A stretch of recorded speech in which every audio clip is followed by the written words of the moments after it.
There's an old story. It went viral on Facebook a few years ago. So maybe you've already heard this before, but it's about a man who went to church. And that morning, he forgot to turn off his cell phone. Now, and anybody want to guess what happened?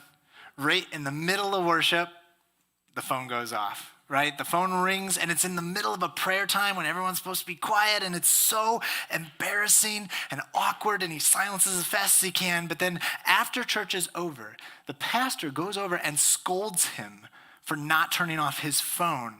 Not only that, but a number of people who were sitting around him gave him all these dirty looks. And they didn't necessarily comment to him, but maybe they just said it loudly near him, how rude he was for interrupting their prayer time, how embarrassed and how insensitive he was. Then, to top it all off, the man's wife lectured him the entire way home about how embarrassed she was by how thoughtless he was and how insensitive and terrible. He was ashamed and humiliated.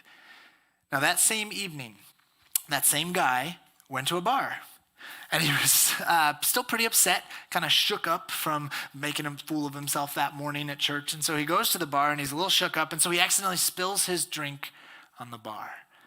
And even though it wasn't their fault, the waiter comes over first thing and they say, "Oh, I'm so sorry about that. Let me clean that up for you." They wipe up the drink. They give him a bunch of napkins so he can wipe off his lap. The lady behind the bar gives him another drink free of charge. She says, "You know what? That's okay. Don't worry about it." A janitor comes over with a mop and again apologizes to him for the inconvenience. "Oh, let me just get underneath. Let me mop that up. I'm so sorry. Don't worry about that."